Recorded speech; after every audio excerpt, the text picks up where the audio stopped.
actually claim that title. But one that can is World Cup soccer.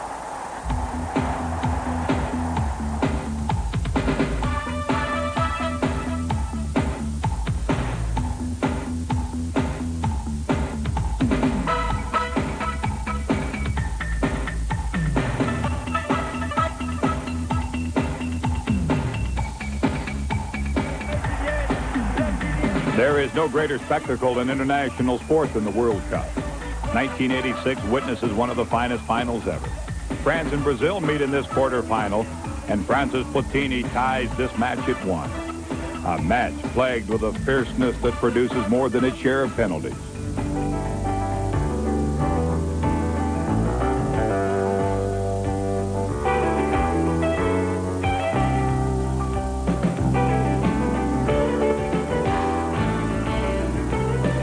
That goal. It is the French advancing on a penalty kick, and what a shot it is.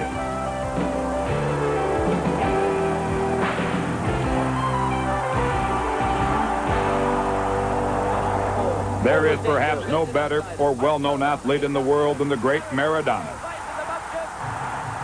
And does that goal go to the allowed? Hero and international superstar. He scores 2 goals in this contest that leaves the Mexico City audience gasping. Maradona turns like a little eel and comes away from trouble. Little squat man comes inside Butcher, leaves him for dead. Outside Fennick leaves him for dead and puts the ball away. And that is why Maradona is the greatest player in the world. England is the opponent in this quarterfinal match. But 4 years after the Falkland War, it is the British who are undermanned by Argentina's great weapons. Down 2 goals to none, England is able to get on the scoreboard. But on this day, 1 goal means elimination.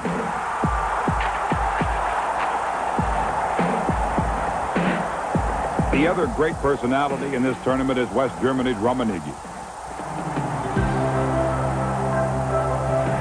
Like Boris Becker, his on-the-field style has the German people cheering again. France has its superstar on grass, too. He is Platini. The true superstars never watch the clock, but this goal is disallowed by a foul, and it is West Germany defeating France to gain entry into the final.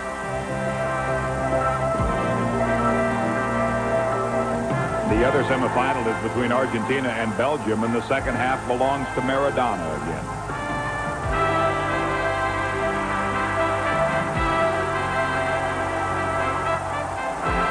His scoring helped the South Americans reach the finals again. And the final is pure theater. Some will say later that it is one of the best ever played in a World Cup championship. And apparently the only way the West Germans can stop Maradona is to foul.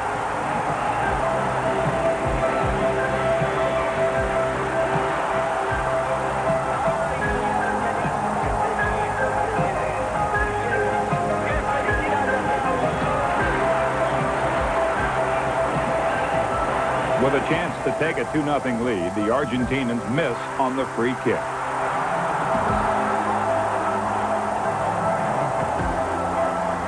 Maradona with the pass to Enrique, and Argentina has a 2-0 lead.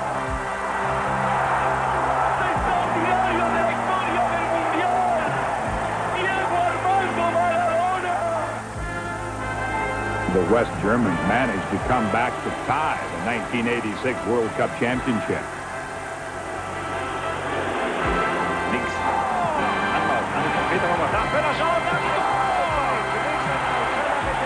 Tor durch Rummenigge. 1:2. Konnte Eckmann werden auf, um diesen Ball abzufangen. Er muss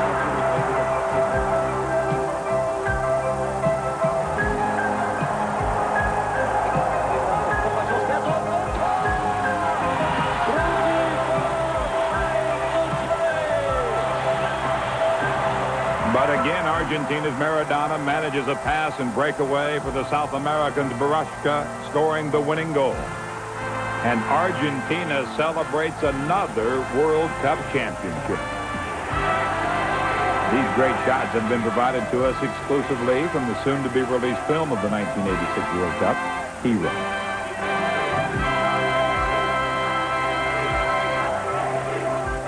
Maradona is certainly one of those international superstars and personalities we talked about earlier. There are so many more. Many of them gather in Indianapolis, Indiana in May. Mario Andretti, A.J. Foyt, and many of the greatest drivers in the world of the Indy 500. We'll be going 200 miles an hour when we come back on the International Year in Sport 86.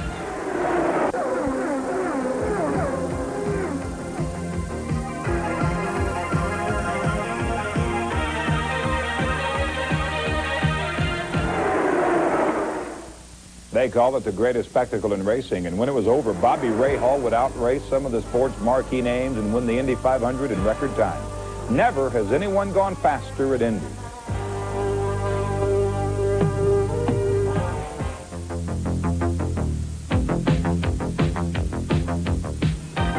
One of those racing superstars is Rick Mears, the man who set the Indy speed record in 1984, averaging 163 miles an hour. In 1986, he wins the pole position. Hoping for his 47th career win is Mario Andretti. Son Michael is a contender, too. Another one of the great names in racing is Unser. Big and Little Al make this a true family sport. Also qualifying four-time winner A.J. Foyt. And the oldest driver in 86, Dick Simon. On the first day of the time trials, Bobby Rahal in the Budweiser car qualified. But for Mario Andretti, it isn't so easy. This accident forces him to a backup car. The 1986 Indy 500 will also be remembered for this, the endless days of rain.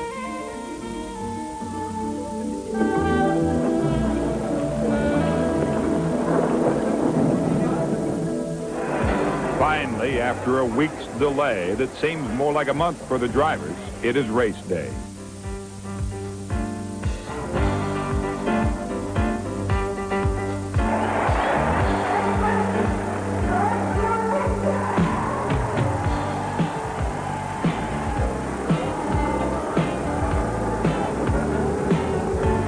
The early leader is Michael Andretti.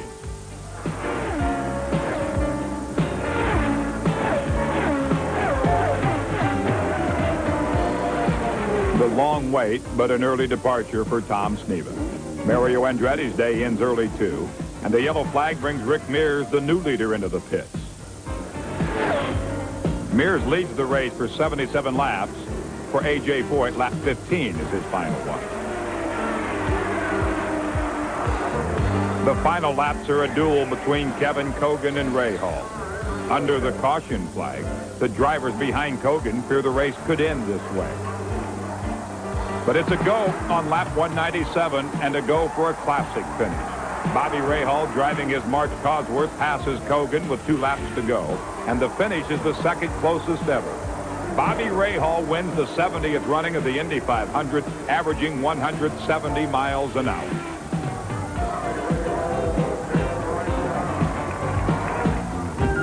Indianapolis is a world removed from Australia. Down under, the most popular auto race is the Australian Grand Prix. The cars are different for the most part. The people are different, but it's still racing. There is nothing quite like the start of a Grand Prix race. The color, the sound, and the people make it an event even the casual fan will enjoy.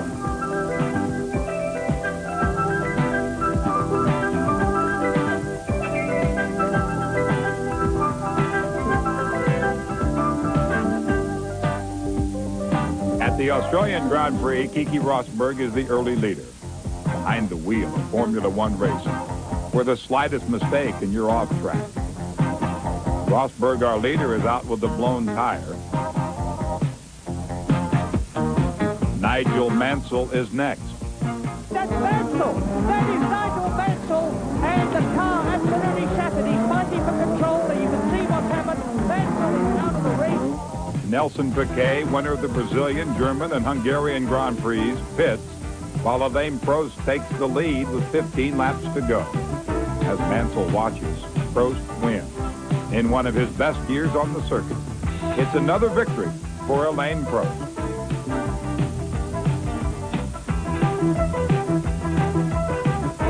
Racing takes on many forms, from the roar of the engines to the solitude of a single man on a bicycle. It may be the most physically demanding race of them all. It's the Tour de France.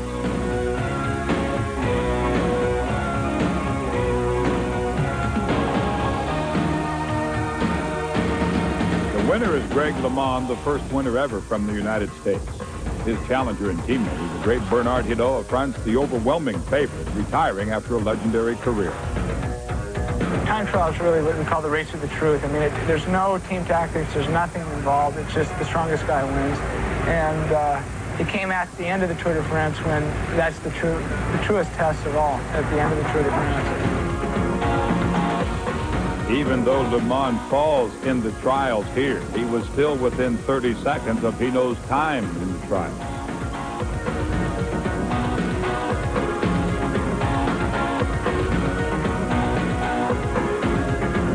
The Champs-Élysées in Paris is the finish, the culmination of the world's greatest bicycle race, the Tour de France.